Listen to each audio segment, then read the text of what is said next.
Alors, dans les montres que vous avez présentées cette année, il y en a une qui a fait sensation, c'était la montre que vous avez dessinée pour Johan Blake, enfin entre autres.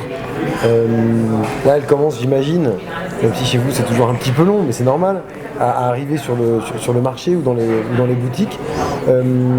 Dans les modèles de l'année, là, quel est celui dont vous êtes le plus satisfait ou qui marche le mieux?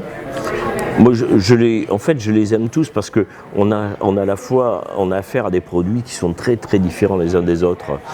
Si on prend par exemple le cas de la Blake, qui est un objet extrêmement ergonomique, parce que quand on court le 100 mètres, il faut qu'on ne sente pas cet objet-là, relativement aérodynamique.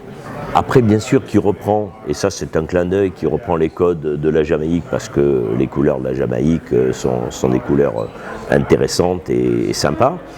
Si on prend la Nadal, on a un mouvement qui est entièrement soutenu et qui est relié au boîtier par des câbles, donc des micro-câbles, et là on a affaire à un exploit technique extraordinaire, mais en plus une véritable utilité.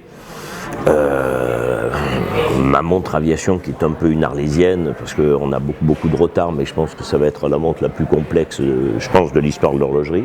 C'est une horreur, mais elle est tellement complète, elle est tellement extraordinaire que on en reste vraiment la bouche bée, tellement ce produit est génial sur le plan. On a affaire sur un volume qui est grand comme celui-là, on a pratiquement 1000 composants. C'est une œuvre de folie, quoi, mais qui va marquer, je pense, l'histoire de l'horlogerie. Après, on a la montre haute performance, qui est un produit fabuleux,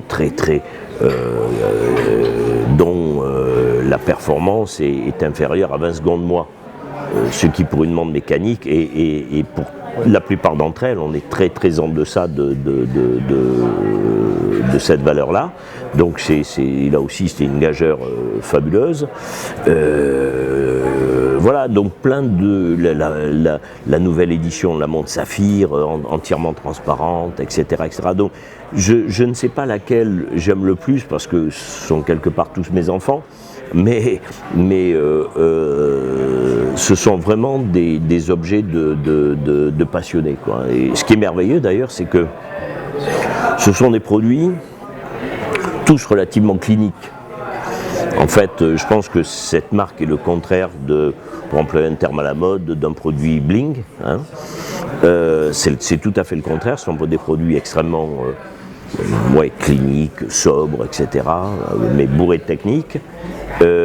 Et en fait qui crée une émotion fantastique, et c'est ça que j'adore, c'est-à-dire cette passion que j'ai pour la technique extrême, etc., mais aussi pour l'architecture et la volonté d'avoir une certaine dimension artistique, fait que il y a une transmission de cette passion chez le client final aussi, qui est fabuleuse, donc il y a une vraie communion. Et on retrouve de vrais passionnés de la marque. Merci Jeremy. Mais, my pleasure.